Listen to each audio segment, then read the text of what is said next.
जी हाँ, नमस्कार साथियों। मैं मनोहर कुमार आप सभी का अपने इस यूट्यूब चैनल एजुकेशन हब में स्वागत करता हूँ। आज हम लोग क्लास 9th के लिए जो BHU का एंट्रांस होता है उसमें पूछे जाने वाले फिजिक्स के एक टॉपिक द मोशन पे हम लोग बात करने वाले हैं और इसके साथ आगे की जो क्लासेज होगी वो कंटिन्यू चलती रहेगी। तो अगर आप भी BHU के लिए तैयारी करना चाहते हैं और 9th में एंट्रांस देना चाहते हैं तो हमारे चैनल को सब्सक्राइब कर सकते हैं। साथ ही इसका प्लेलिस्ट आपको मिल जाएगा जिससे आप सारी वीडियो देख सकते हैं। चलिए, तो पहले वीडियो में आप सभी का स्वागत है। सबसे पहले हम बात करेंगे मोशन की। मोशन होता क्या है? तो मोशन क्या है? Change in position with time. जब कोई भी वस्तु एक टाइम के साथ, पर्टिकुलर टाइम के साथ अपने स्टेट में परिवर्तन करता है, एक स्थान से दूसरे स्थान तक मूवमेंट करता है, उसी को हम क्या बोलते हैं? मोशन। मोशन का मतलब अगर हिंदी में आप समझना चाहें तो गति। गति का मतलब क्या हो गया? एक स्थान से दूसरे स्थान तक हम जाते हैं किसी टाइम के अंदर, तो उसी को गति बोलते हैं और उसी को हम मोशन बोलते हैं। सेकेंड बात आता है कि अगर कोई भी चीज़ मोशन में है तो देन कुछ अदर चीज़ ऐसे होंगे जो रेस्ट में होंगे। तो सबसे पहले हमारे पास एक सवाल ये भी उठता है कि रेस्ट क्या होता है? तो रेस्ट भी एक पोजीशन का ही नाम है। The body that can not change their position with time is called rest. यानी जब कोई बॉडी अपना टाइम नहीं जब कोई बॉडी अपने आप को, अपने प्लेस को नहीं चेंज करता है टाइम के अकॉर्डिंग, उसको हम क्या बोलते हैं? रेस्ट। मेन रूप से अगर हम रेस्ट की बात करें तो रेस्ट का मतलब क्या हो गया? जब कोई भी ऑब्जेक्ट, चाहे वो ऑब्जेक्ट कुछ भी हो, किसी इनिशियल स्टेज पे ही रुका रहता है, वो किसी स्थान पे मूवमेंट नहीं करता है, तो उसको हम क्या बोलते हैं? रेस्ट। अब आगे हम बात करेंगे टाइप्स ऑफ मोशन। तो how many types of motion? There are many types of motion. और आगे की क्लासेस में जब आप पढ़ेंगे तो आपको और कई प्रकार के मोशन देखने को मिलेगा। जैसे लीनियर मोशन के दो प्रकार हो जाते हैं, रेक्टिलिनियर मोशन, इसके अलावा कर्व लीनियर मोशन, जो कि आपको यहाँ पढ़ना भी नहीं है, तो इसीलिए हम छोड़ दिए हैं। लेकिन आगे की क्लासेज में जब आप पढ़ेंगे तो आपको वो चीज़ें भी पढ़ने को मिलेगा। फिलहाल हम जानते हैं रेक्टिलिनियर मोशन क्या होता है। तो the motion is in a straight line. Rectilinear का मतलब क्या होता है? जब कोई मोशन स्ट्रेट लाइन के अंदर होता है तो उसको हम क्या बोलते हैं? रेक्टिलिनियर मोशन बोलते हैं। सेम आगे हम बात करेंगे सर्कुलर मोशन।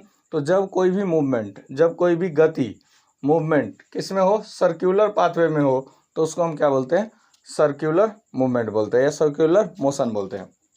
आगे हम बात करेंगे तो आगे हमारा क्या है? Rotational motion. रोटेशनल आप समझते होंगे, जैसे अर्थ हुआ हमारा, तो अर्थ क्या होता है? अर्थ अपने एक्सिस पे क्या हो रहा है? टर्न हो रहा है, ताकि वो टर्न होगा तभी हमारे यहाँ डे और नाइट होता है। तो कोई भी बॉडी अपने स्थान पे ही मूवमेंट कर रहा है, जैसे ऐसे नच रहा है, कुछ भी ऐसे मूवमेंट कर रहा है, एक ही स्थान पे घूम रहा है, तो उसको क्या बोलेंगे? उसको हम बोलेंगे रोटेशनल मोशन। यानी the body turns on its own axis is called rotational motion. आगे हम बात करेंगे यूनिफॉर्म मोशन की।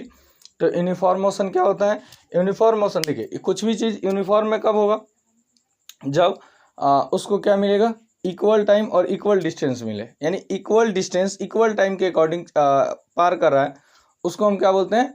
Uniform motion. जैसे कि अगर आप कोई भी वॉच का जो सुई होता है, उसको अगर आप ध्यान से देखेंगे तो उसमें क्या देखेंगे कि एक पर्टिकुलर टाइम के बाद वो चेंज होता है, फिर पर्टिकुलर टाइम के बाद वो चेंज होता है।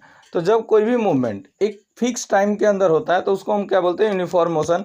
और इसमें हम सबसे अच्छा देख सकते हैं पेंडुलम।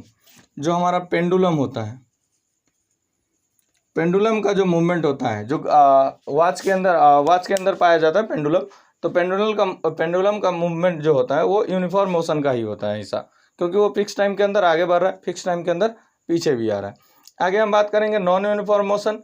तो टाइम अगर इक्वल हो पर जो उसका गति है, जो मोशन है, जो डिस्टेंस है, वो डिफरेंट हो। जैसे कि फर्स्ट सेकेंड में अगर मान लीजिए कोई भी चीज़ फर्स्ट मिनट में यहाँ से यहाँ गया, देन अदर मिनट में वो यहाँ से यहाँ तक आ गया, तो इधर क्या है? एक तरफ गति कम हो रहा है, एक तरफ ज़्यादा हो रहा है, पर टाइम वही है। तो उसी टाइम में अलग अलग डिस्टेंस कवर करना, उसको हम क्या बोल देते हैं? Non uniform motion. अगर इक्वल टाइम में इक्वल डिस्टेंस कवर करेगा, देन यूनिफॉर्म मोशन, और इक्वल टाइम में इक्वल डिस्टेंस कवर नहीं करेगा तो नॉन यूनिफॉर्म मोशन। आगे हम बात करेंगे फिजिक्स में दो प्रकार के क्वांटिटीज होते हैं, एक स्केलर क्वांटिटी, दूसरा वेक्टर क्वांटिटीज। स्केलर क्वांटिटी क्या होता है, तो जिसके पास केवल और केवल डायरेक्शन होता है, जिसके पास केवल क्या होता है, डायरेक्शन, केवल डिस्टेंस होता है और डायरेक्शन नहीं होता है, डिस्टेंस होता है, तो उसको हम क्या बोलेंगे, स्केलर क्वांटिटी। एग्जांपल के तौर पे देख सकते हैं, मास हो गया, टाइम हो गया, स्पीड हो गया, ये सब क्या है, स्केलर क्वांटिटी है। देन वेक्टर क्वांटिटी की बात करें तो जिसके पास डायरेक्शन भी होता है और डायरेक्शन के प्लस में क्या हो, डिस्टेंस भी हो। ये डिस्टेंस पॉजिटिव, नेगेटिव और जीरो हो सकता है, बट डायरेक्शन होगा, जीरो नहीं होता, जीरो हो सकता है, पर वो डिस्टेंस डिपेंड कर रहा है कि वो किधर मूव कर रहा है। तो वेक्टर क्वांटिटी पॉजिटिव, नेगेटिव और जीरो हो सकता है, पर स्केलर क्वांटिटी हमेशा कुछ ना कुछ डिस्टेंस के साथ होगा, क्योंकि उसके पास डायरेक्शन नहीं होता है। आगे हम बात करेंगे एग्जाम्पल के तौर पे, तो वेट हो गया, डिस्प्लेसमेंट हो गया, ये सब हमारा क्या है, वेक्टर क्वांटिटी है। आगे हम बात करेंगे डिस्टेंस का। डिस्टेंस क्या होता है, तो जो भी एक्चुअल डिस्टेंस कवर किया जाता है किसी भी बॉडी के द्वारा, जो एक्चुअल दूरी कवर किया जाता है उसी को हम क्या बोलते हैं, डिस्टेंस बोलते हैं। और डिस्प्लेसमेंट क्या होता है, तो किसी फिक्स, जैसे डिस्टेंस की अगर हम बात करें, तो अगर कोई ऐसे घूम रहा है तो यहाँ से यहाँ तक जितना भी बॉडी घूमा, यहाँ तक, यहाँ से, ये पूरा का पूरा क्या है, डिस्टेंस है। अगर हम इसमें डिस्प्लेसमेंट की बात करें तो डिस्प्लेसमेंट केवल इतना ही है, ये हमारा क्या है, डिस्प्लेसमेंट है, लेकिन ये क्या है, डिस्टेंस है। अगर आप इसको थोड़ा सा और ठीक करके देखें तो मान लीजिए कोई गति ऐसे घूम रहा है, तो इसका डिस्टेंस कितना ज़्यादा है, यहाँ से शुरू हुआ यहाँ तक आया ऐसे घूम के, तो पूरा का पूरा डिस्टेंस है। लेकिन अगर हम डिस्प्लेसमेंट की बात करें तो डिस्प्लेसमेंट कितना है, मात्र इतना है। यानी जब कोई भी डिस्टेंस जो एक फिक्स डायरेक्शन में होता है तो उसको हम क्या बोलते हैं, डिस्प्लेसमेंट बोलते हैं। और डिस्प्लेसमेंट हमेशा क्या होता है, छोटा है किससे, डिस्टेंस से, हमेशा क्या होगा, डिस्टेंस से छोटा होगा। पर अगर आप देखेंगे जब एक स्ट्रेट लाइन केवल गुजर रहा है, स्ट्रेट लाइन, तो यहाँ पे आपका डिस्टेंस और डिस्प्लेसमेंट क्या हो जाएगा, इक्वल। तो इस बात के लिए आपको हमेशा ध्यान रखना है कि केवल और केवल स्ट्रेट लाइन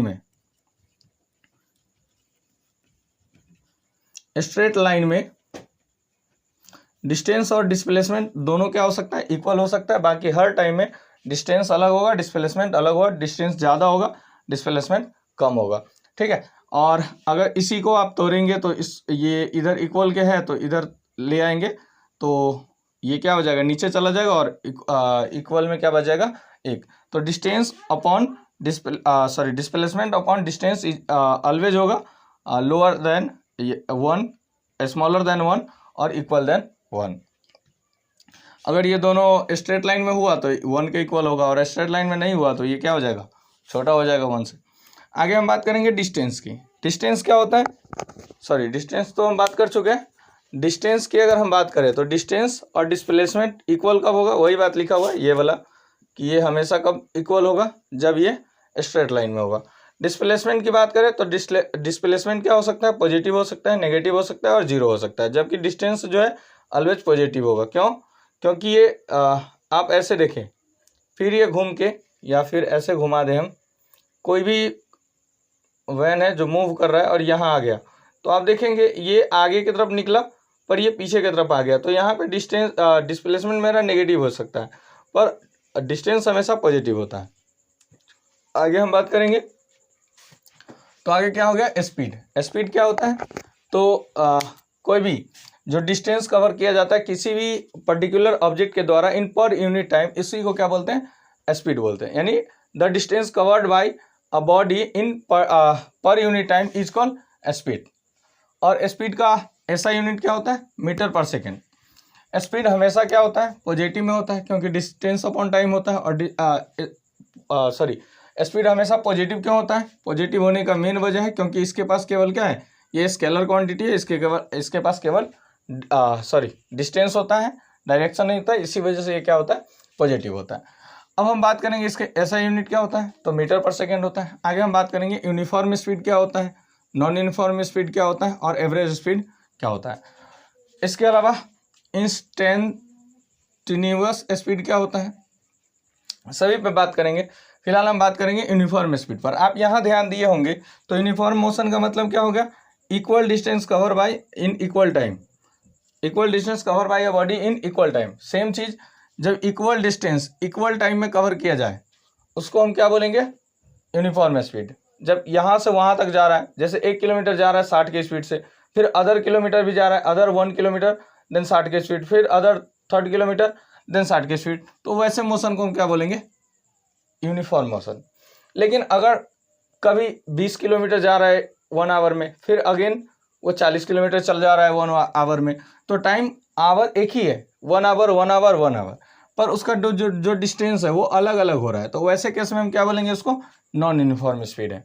देन अगर बात करें एवरेज स्पीड की, तो जितना भी स्पीड है, जितना भी डिस्टेंस है, सबको हम रेशियो ले लेंगे, तो टोटल डिस्टेंस और रेशियो में टोटल टाइम, तो जो हमारा निकल के आएगा वही क्या होगा, हमारा एवरेज स्पीड हो जाएगा। इसके बाद इंस्टेंटेनियस स्पीड क्या होता है, तो वैसा स्पीड जो इंस्टेंट टाइम पर दिखाया जाता है, यानी एक्चुअल टाइम पे जो स्पीड दिखाया जा रहा है।